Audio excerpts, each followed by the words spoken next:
Hello and welcome. Thank you for joining the Live in Divine Harmony podcast. I'm Carmen, your divine synergist of Heart's Joy.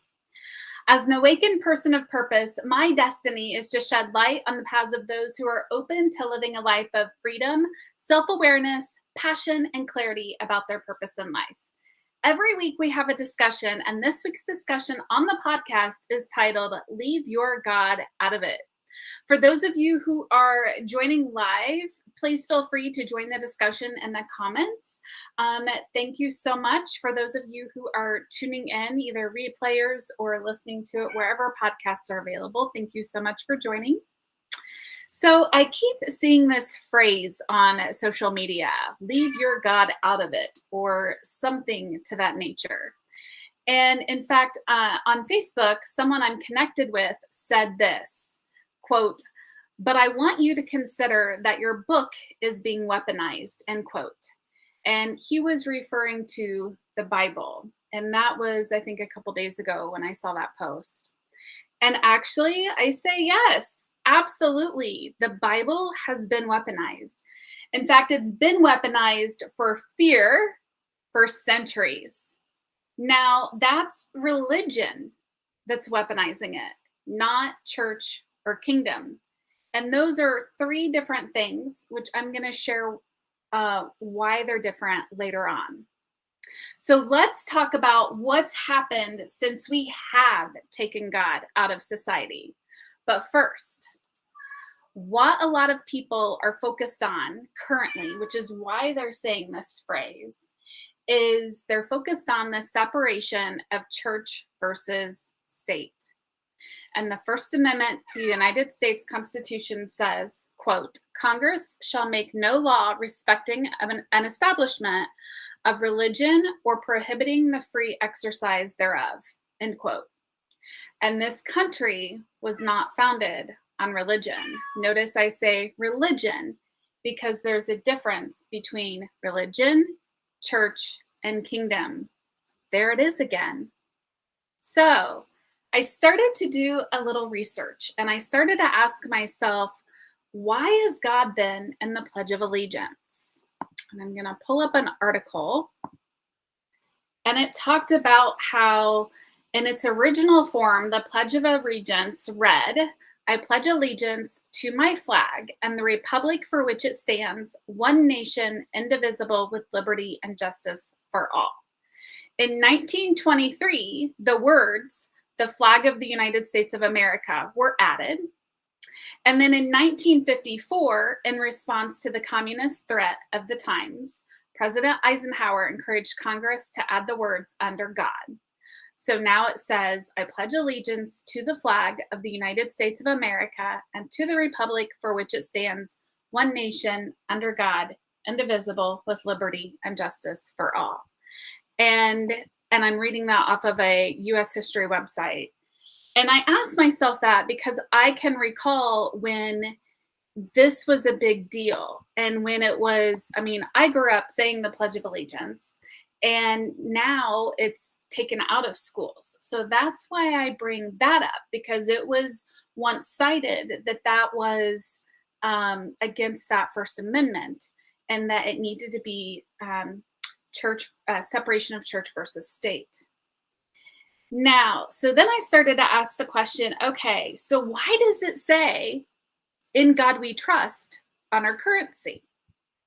So I did a little bit more research and I found this, and I'm reading this again off history.house.gov. And it said, adding in God we trust to currency was per Representative Charles Bennett of Florida. He introduced the resolution in the House. And let's see here. Does it say what year it was? This passed in 1955. And it says, Bennett believed it would serve as a constant reminder that the nation's political and economic fortunes were tied to its spiritual faith. And I found that interesting that spiritual faith was put in there, not religion. Okay. So I was like, okay, this is this is all very interesting, right? This is all very, um, it's very unique in the timing of it and who did what when, because it wasn't like when everything was founded that all of this happened, that the Pledge of Allegiance automatically had the terminology in there, and that financially the money had the financial in there as well. Now,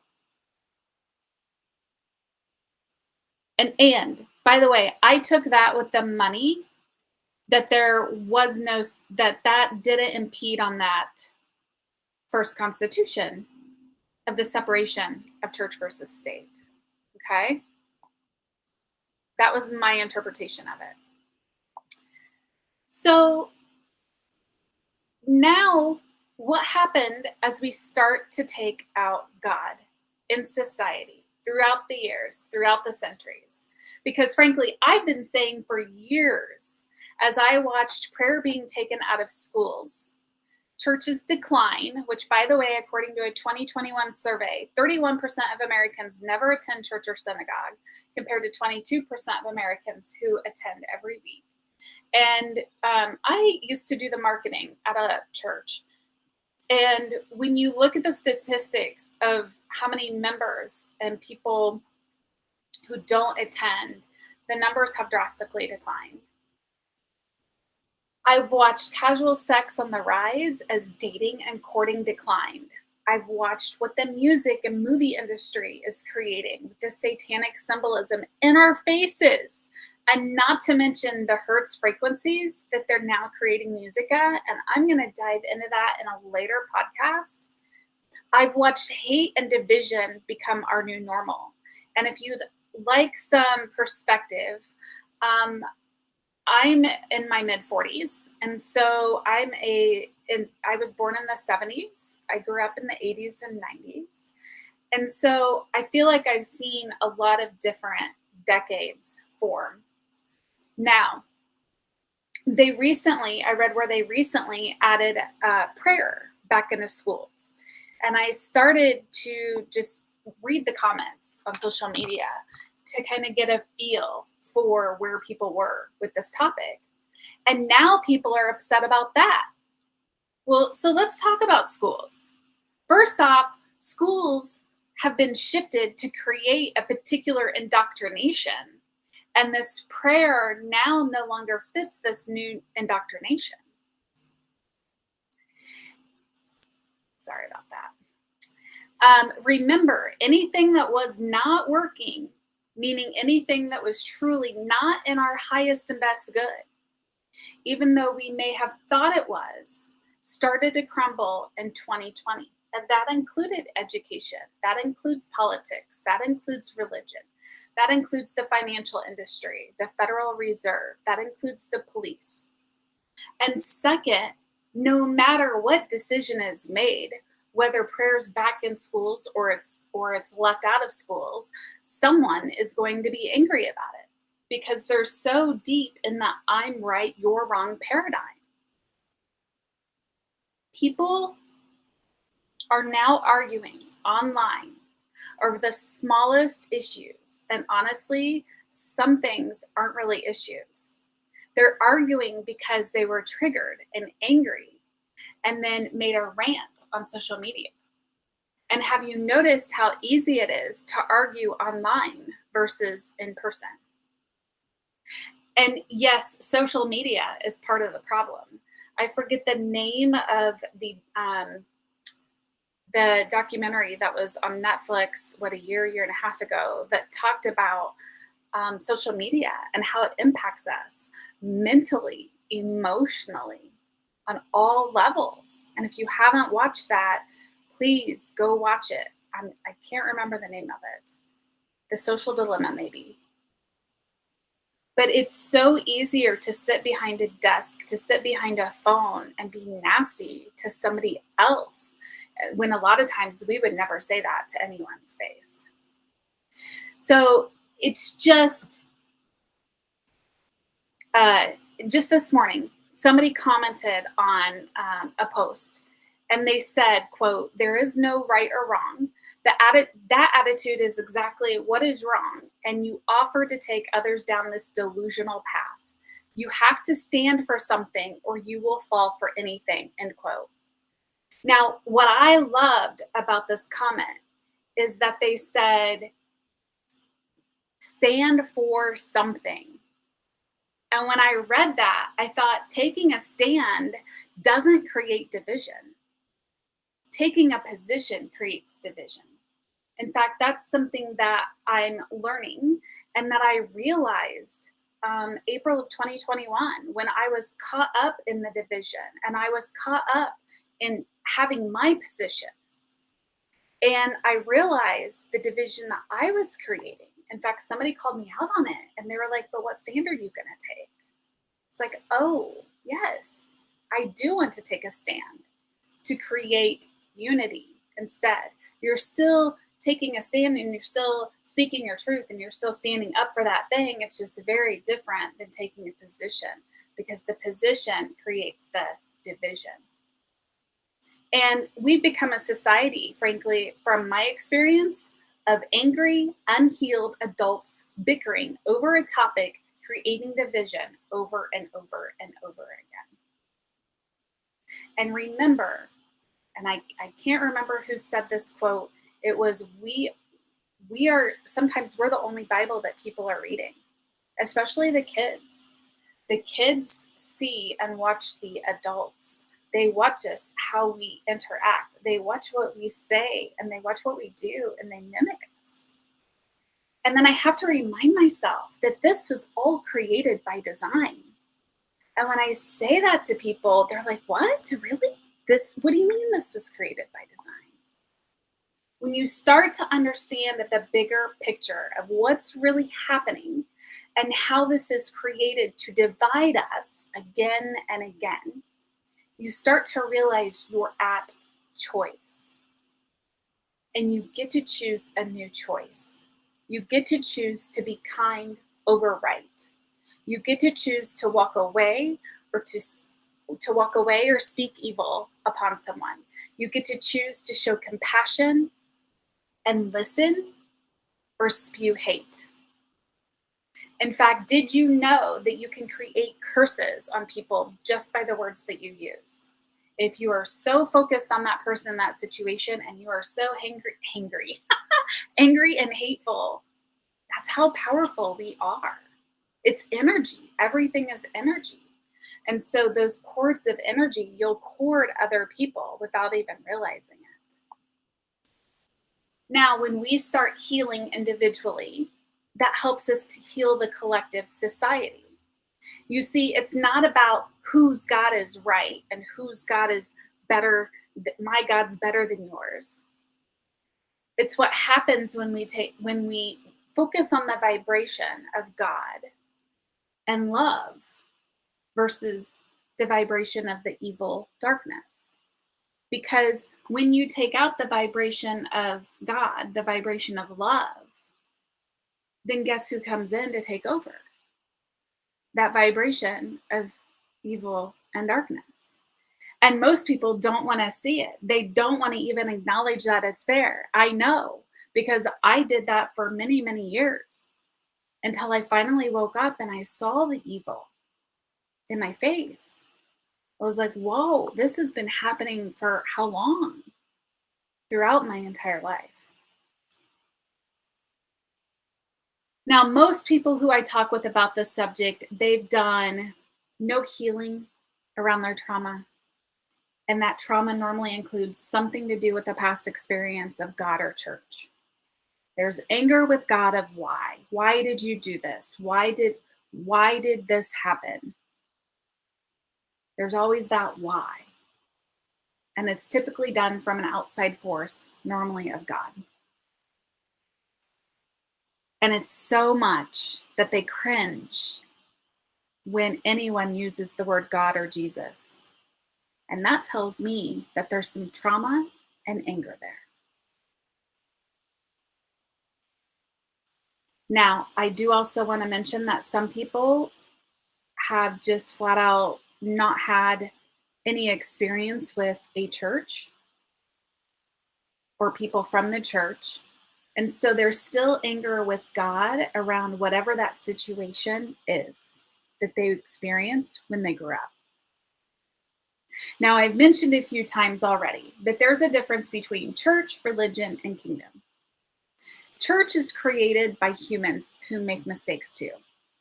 And I hear it time and time again of, well, church hurt me. And I'm here to say the church didn't hurt you. It was the people who attended that church who hurt you. So you had a not so good experience in a church that's full of other beings, humans, who are also either working through their healing or unhealed. And I say that because that was my experience a couple of times, where as I shifted, it was time for me to leave. And I was very hurt by how I ended up leaving that particular church. I took a year off and I went church shopping to go find another church.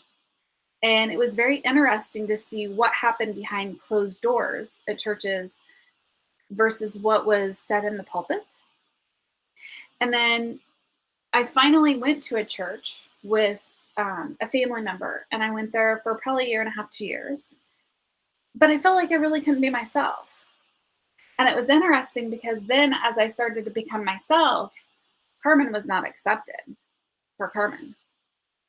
And I ended up leaving that church. So remember that church is created by humans, and those humans make mistakes as well. Now, religion is an indoctrination, not by all churches, but by most. And it's focused on separation, of division. If you don't do this, you're going to go to hell. If you don't do this, you're horrible, right? There is no unity there. There is no love there. And kingdom is focused on unity and bringing people to Jesus through relationships. Now, we tend to lump in all three of these. And that was my only, I guess that's what first hit me when I saw that post I mentioned earlier of the person who said, your book, what was it? Your book is being weaponized. Yes, it's been weaponized. Religion weaponized it. That's what they do. They get people in fear. And a lot of times it's for money. It's come back and we can help you. It's weaponized and used for all the wrong reasons. And did you know that there's missing books of the Bible? Why? Why would someone take out these missing books? And what are they? What don't they want us to know? I always find that very interesting. Now, what I do is to help you heal any traumas holding you back. Understand how powerful you truly are and understand you're not who society or your family told you who you are. You are you. You are love. You are worthy. And there's so many things who you are. You are already a piece of God. There is no division between who you are and who God is. So start to ask yourself, who are you? What does that look like for me? And cultivate that authentic relationship with yourself that leads to the relationship with God, with Jesus. Ask yourself, how healthy is the relationship with yourself? Are you even aware of your past traumas? I know for me, I used to think of what a trauma is versus what it really is. And a lot of us have experienced trauma, the emotional trauma, and we don't even realize it. Are you masking your traumas using alcohol, drugs, smoking, Keeping busy, that's a key one for a lot of people. They don't even realize that that's a trauma response. And with some of those, yeah, I used to. Absolutely. Now I'm going to say it again. The only way out of this mess is for the majority of society to open their eyes to what's happening. Start the healing process because it's layers. Start cultivating that relationship with yourself and invite God, Jesus, back into your life, or maybe for the first time. And I know some people in this space say it's too late for certain individuals to ever have a relationship, that their soul is gone. And I disagree with that. I say it's never too late. And if for some reason you were triggered by anything that I said tonight, if you completely disagree with me, let's talk. If you're listening and you're ready to get started today, let's talk. What I've noticed is it's the people who haven't done any healing yet, who don't realize they have any traumas. They don't realize that it's time to have a healing journey, whether it's with me or anyone else. So I invite you to please share this message with someone who you think could benefit from it. We've got to start having these discussions. We can't keep running away from them. It's time to run into the fire. Now you're invited to join the upcoming free session called Awaken and Heal the Reset. And that's happening in our free online community. I'm going to drop all the juicy details here.